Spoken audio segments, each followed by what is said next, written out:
ಅಧ್ಯಕ್ಷರಾದಂಥ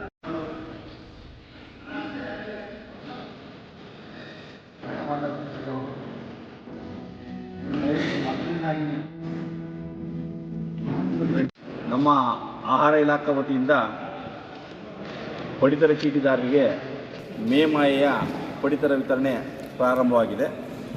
ಆದರೆ ಕೇಂದ್ರ ಸರ್ಕಾರದ ವತಿಯಿಂದ ನೀಡುತ್ತಿರತಕ್ಕಂಥ ಅಕ್ಕಿಯನ್ನು ಪಡಿತರ ಚೀಟಿದಾರರಿಗೆ ವಿತರಿಸಲು ಮೇ ಮತ್ತು ಜೂನ್ ಎರಡೂ ತಿಂಗಳದ ಒಟ್ಟಿಗೆ ನೀಡಿ ಒಂದೇ ತಿಂಗಳಲ್ಲಿ ಮೇ ಮತ್ತು ಜೂನ್ ತಿಂಗಳ 2 ತಿಂಗಳ ಆಹಾರ ಧಾನ್ಯವನ್ನು ನಮ್ಮ ನ್ಯಾಯಬೆಲೆ ಅಂಗಡಿಗಳಲ್ಲಿ ವಿತರಣೆ ಪ್ರಾರಂಭ ಮಾಡ್ತೀವಿ. ಕಾರ್ಡ್ದಾರರಲ್ಲಿ ಗೊಂದಲ ಮಾಡ್ಕೊಳ್ಬಾರ್ದು. ಈ ಬಾರಿ ಅನ್ನಭಾಗ್ಯ ಯೋಜನೆ ಅಕ್ಕಿಯನ್ನು ವಿತರಣೆ ಮಾಡ್ತಿರಲ್ಲ. ಕಾರಣ ಮೇ ಮತ್ತು ಜೂನ್ ಮಾಹೆಯ NFS ಯೋಜನೆಯಡಿ ಅಕ್ಕಿ ವಿತರಣೆ ಮಾಡ್ತಾ ಇರೋದ್ರಿಂದ ಅನ್ನಭಾಗ್ಯ ಯೋಜನೆಯಡಿಯ ಅಕ್ಕಿಯನ್ನು ಮುಂದಿನ ತಿಂಗಳು ಜೂನ್ ತಿಂಗಳಲ್ಲಿ ವಿತರಣೆ ಮಾಡ್ತೀವಿ. ಈ ಬಾರಿ ಅಕ್ಕಿಯ ಜೊತೆ ರಾಗಿಯನ್ನು ಸದಾ ವಿತರಣೆ ಮಾಡ್ತಾಯಿದ್ದೀವಿ. ಉದಾಹರಣೆಗೆ ಅಂತ್ಯೋದಯ ಪಡಿತರ ಚೀಟಿಗೆ 42 kg ರಾಗಿ ಒಂದು ಪಡಿತರ ಚೀಟಿಗೆ ಈ ಬಾರಿ ನೀಡ್ತೀವಿ. ಹೇಗೆ ಅಂದರೆ ಮೇ ತಿಂಗಳದು 21 kg, ಜೂನ್ ತಿಂಗಳದು 21 kg, ಒಟ್ಟು 42 kg ರಾಗಿಯನ್ನು ಒಂದು ಕಾರ್ಡು ಅಂತ್ಯೋದಯ ಕಾರ್ಡ್ಗೆ ವಿತರಣೆ ಮಾಡ್ತೀವಿ. ಅದೇ ರೀತಿ ಅಂತ್ಯೋದಯ ಕಾರ್ಡ್ಗೆ 28 kg ಅಕ್ಕಿಯನ್ನು ನೀಡ್ತೀವಿ. ಆ 28 kg ಅಕ್ಕಿ ಹೇಗೆ ಅಂದರೆ ಮೇ ತಿಂಗಳಲ್ಲಿ 14 kg ಅಕ್ಕಿ, ಜೂನ್ ತಿಂಗಳಲ್ಲಿ 14 kg ಅಕ್ಕಿ, ಒಟ್ಟು 28 kg ಅಕ್ಕಿನ ಒಂದು ಅಂತ್ಯೋದಯ ಪಡಿತರ ಚೀಟಿಗೆ ವಿತರಣೆ ಮಾಡ್ತೀವಿ. ಅಂತ್ಯೋದಯ ಪಡಿತರ ಚೀಟಿಗೆ ಕೇಂದ್ರ ಸರ್ಕಾರದ ಯೋಜನೆಯಡಿ ಪ್ರತಿ ಮಾಹೆ 35 kg ಅಕ್ಕಿ ವಿತರಣೆ ಮಾಡ್ತಾ ಬಂದಿದ್ದೀವಿ. ಅದೇ ರೀತಿ ಈ ತಿಂಗಳು 35 kg ಪಡಿತರದಲ್ಲಿ 21 kg ರಾಗಿ, 14 kg ಅಕ್ಕಿ, ಒಟ್ಟು 35 kg ಆಗ್ತದೆ ಒಂದು ತಿಂಗಳಿಗೆ. ಮತ್ತೊಂದು ತಿಂಗಳಿಗೆ ಅದೇ ರೀತಿ 14 kg ಅಕ್ಕಿ, 21 kg ರಾಗಿಯಾಗೆ 2 ತಿಂಗಳದು ಒಟ್ಟಿಗೆ ವಿತರಣೆ ಮಾಡ್ತೀವಿ. ಮತ್ತು ಇನ್ನು BPL ಕಾರ್ಡ್ದಾರರಿಗೆ ಈ ಹಿಂದೆ ಯೂನಿಟ್ ಆಧಾರದಲ್ಲಿ ಕೇಂದ್ರ ಸರ್ಕಾರದ ಯೋಜನೆಯಡಿ 5 kg ಅಕ್ಕಿಯನ್ನು ವಿತರಣೆ ಮಾಡ್ತಿದ್ದು.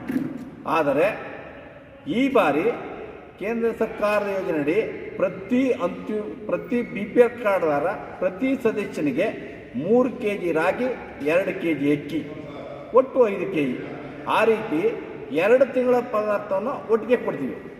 ಉದಾಹರಣೆಗೆ ರಾಗಿನ 3 + 3 6 kg, ಅಕ್ಕಿನ 2 + 2 4 kg. ಈ ರೀತಿ BPL ಕಾರ್ಡ್ದಾರರಿಗೆ 6 kg ಅಕ್ಕಿ, 4 kg ರಾಗಿ ಪ್ರತಿ ಪಡಿತರ ಚೀಟಿಗೆ ಪ್ರತಿ ಸದಸ್ಯನಿಗೆ ಒಬ್ಬ ವ್ಯಕ್ತಿಗೆ 10 kg ಹಂಗೆ ವಿತರಣೆ ಮಾಡ್ತೀವಿ.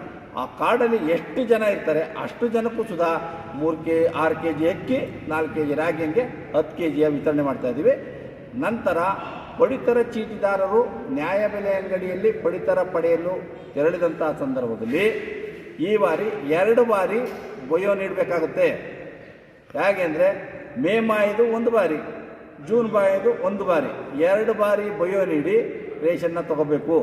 ಒಂದು ವೇಳೆ ಒಂದೇ ಬಾರಿ ಬಯೋ ನೀಡಿ ಒಂದೇ ತಿಂಗಳದ ರೇಷನ್ನ ನೀವು ತೊಗೊಂಡಿದ್ದೆ ಆದರೆ ಇನ್ನೊಂದು ತಿಂಗಳದ ರೇಷನ್ನ 30ನೇ ತಾರೀಕಿನ ಒಳಗೆ ಬಂದು ಮತ್ತೆ ಬಯೋ ನೀಡಿ ತೊಗೊಳ್ಳೋಂಥ ಅವಕಾಶ ಇದೆ.